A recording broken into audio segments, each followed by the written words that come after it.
Jadi ini merupakan soal uji UAS yang akan saya jelaskan jawabannya. Yang pertama yaitu jelaskan pengertian dari yang pertama pajak masukan, yang kedua pajak keluaran. Yang pertama yaitu pajak masukan adalah PPN yang dibayarkan oleh pengusaha terkait dengan perolehan barang dan jasa untuk tujuan bisnis.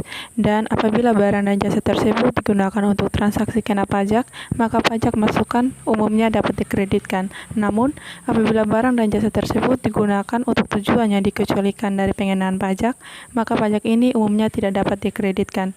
Berdasarkan pasal 1 angka 24 Undang-Undang PPN, pajak masukan adalah PPN yang seharusnya sudah dibayar oleh PKP karena perolehan barang kena pajak, perolehan jasa kena pajak, pemanfaatan BKP tidak berwujud dari luar daerah pabean dan atau impor BKP.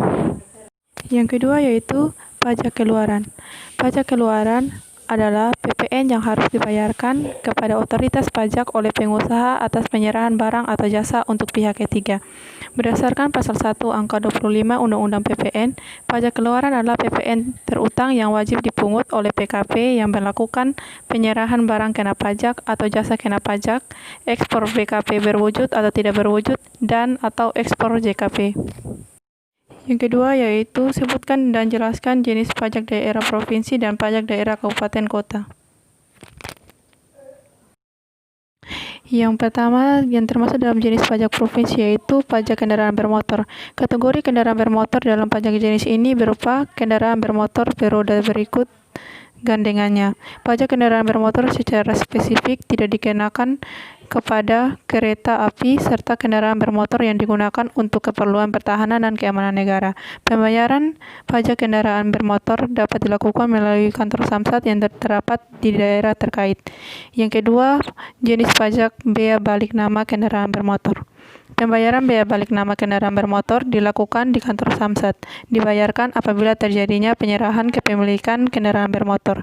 Tarif untuk penyerahan pertama adalah 20% dan untuk penyerahan selanjutnya dikenakan tarif 1%. Yang ketiga, jenis pajak bahan bakar kendaraan bermotor. Dipungut oleh pihak yang menyediakan bahan bakar kendaraan bermotor. Bahan bakar yang dimaksudkan bisa dalam bentuk cair maupun gas.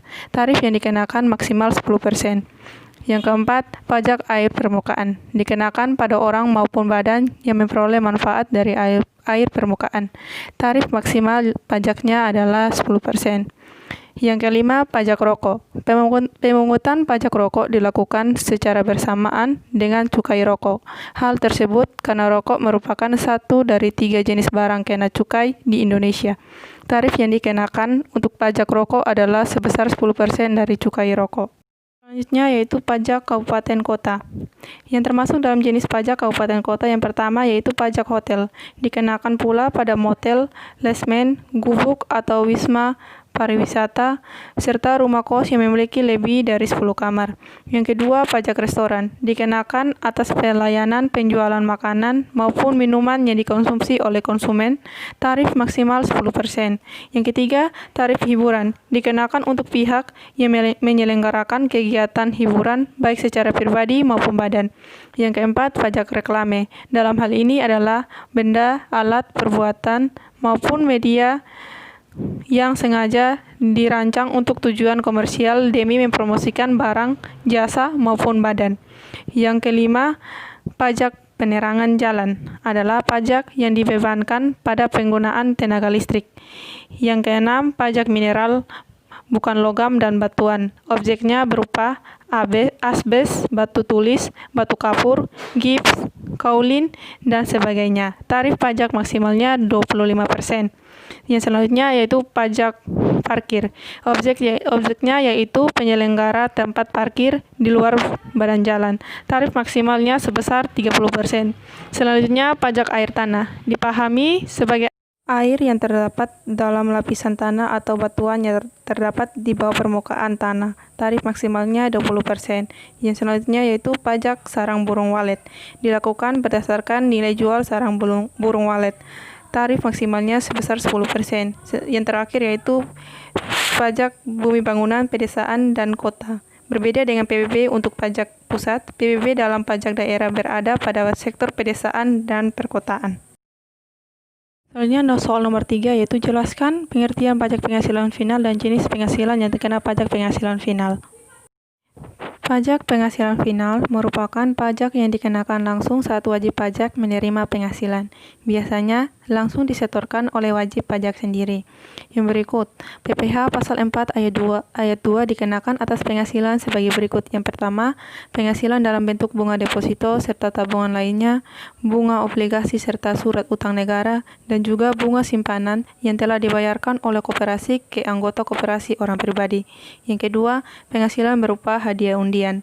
Yang ketiga, penghasilan yang diperoleh dari transaksi saham serta sekuritas lainnya. Transaksi derelatif yang diperdagangkan pada bursa dan juga transaksi penjualan saham ataupun penghasilan penyertaan modal di perusahaan pasangannya yang telah diterima oleh perusahaan modal ventura. Yang keempat yaitu penghasilan yang diperoleh dari transaksi pengalihan harta, yakni dalam bentuk tanah dan ataupun bangunan, usaha real estate, usaha jasa konstruksi, dan juga penyewaan tanah dan atau bangunan. Yang kelima, penghasilan tertentu lainnya yang telah diatur dengan ataupun berdasarkan dengan peraturan pemerintah. Selanjutnya, soal yang keempat, sebutkan dan uraikan tarif pajak pertambahan nilai dan pajak penjualan atas barang mewah. Yang pertama yaitu tarif PPN sesuai dengan ketentuan Undang-Undang Nomor 42 Tahun 2009 Pasal 7. Tarif PPN adalah 10%. Yang kedua, tarif PPN sebesar 0% diterapkan atas yang pertama ekspor barang kena pajak berwujud, yang kedua ekspor barang kena pajak tidak berwujud, yang ketiga ekspor jasa kena pajak. Yang berikut pasal 3 yaitu tarif pajak sebagaimana dimaksud pada ayat 1 dapat berubah menjadi paling rendah 5% dan paling tinggi sebesar 15% sebagaimana diatur oleh peraturan pemerintah. Yang berikut tarif pajak penjualan atas barang mewah. Menurut pasal 8 Undang-Undang Nomor 42 Tahun 2009, tarif PPNBM ditetapkan paling rendah 10% dan paling tinggi sebesar 200%. Jika pengusaha melakukan ekspor barang kena pajak yang tergolong mewah, maka akan dikenai pajak dengan tarif sebesar 0%. Untuk nomor 5, berapa jumlah PPN atau PPNBM yang dipungut? A. Dalam penyerahan BKP, jumlah pembayaran sebesar 11 juta, harga sudah termasuk PPN sebesar 10%. Dan untuk perhitungan PPN terutang, yaitu 10% dikalikan dengan 11 juta mendapatkan hasil 1.100.000. Yang kedua yaitu dalam penyerahan BKP, jumlah pembayaran sebesar 13 juta, harga sudah termasuk PPN sebesar 10% dan PPNBM sebesar 20%. Untuk PPN terutang, kita kalikan 10% dengan 13 juta mendapatkan hasil 1.300.000, dan untuk PPNBM terutang, kita kalikan 20% dengan 13 juta mendapatkan hasil 2.600.000. Untuk perhitungan yang C, dalam penyerahan BKP, pembayaran sebesar 1 juta, belum termasuk PPN sebesar 10% dan PPNBM sebesar 20%. Berapakah PPN dan PPNBM-nya? Yang pertama, PPN terutang sama dengan 10% dikali dengan 1 juta, mendapatkan hasil 100.000. Yang kedua yaitu PPNBM terutang, kita kalikan 20% dengan 1 juta, mendapatkan hasil 200.000. Berikut untuk nomor 6, pada Juli 2015, Anderson, warga negara Inggris yang bekerja sebagai konsultan manajemen di PT Julius, menerima gaji sebesar $8.000. Kurs yang berlaku pada saat itu sebesar 13.500 untuk $1. Hitunglah PPh pasal 26 yang harus dipotong PT Bahari bulan Juli 2015. Menjawab pertanyaan itu, kita pertama harus mengetahui gaji bulan Juli Tuan Anderson sebesar $8.000 dan kurs mata uang yang berlaku pada saat itu sebesar 13.500 per $1. Untuk penyelesaiannya, kita harus rupiahkan gaji Tuan Anderson yaitu $8.000 kita kalikan dengan kurs mata uang yang berlaku pada saat itu ya 13.500, mendapatkan hasil 108 juta. Dan untuk perhitungan PPh pasal 26-nya, tarif yang dikenakan sebesar 20% dikali dengan total gaji Tuan Anderson yang telah dirupiahkan yaitu sebesar 108 juta, kita dapatkan hasil 21.600.000. Jadi PPh yang harus dipotong oleh PT Bahari atas penghasilan Tuan Anderson bulan Juli 2015 sebesar 21.600.000. Berikut untuk soal nomor 7, Tuan Riko membeli tanah dan bangunan dengan harga 150 juta. Nilai perolehan tidak kena pajak sebesar 65 juta. Berapa besaran BPHTB yang terutang? Untuk menghitung BPHTB, yang pertama harus kita ketahui yaitu nilai perolehan objek pajak Tuan Riko sebesar 150 juta dan nilai perolehan tidak kena pajak sebesar 65 juta.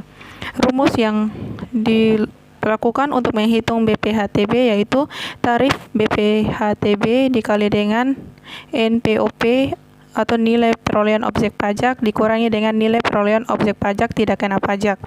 Dan untuk tarif BPHTB diberlakukan sesuai peraturan pemerintah di daerah masing-masing. Dan untuk Tuan Riko diberlakukan sebesar 5%. Jadi 5% dikali dengan NPOP sebesar 150 juta dikurangi dengan NPOP TKP sebesar 65 juta mendapatkan hasil 4.250.000. Jadi besaran BPHTB Tuan Riko yaitu 4.250.000 rupiah.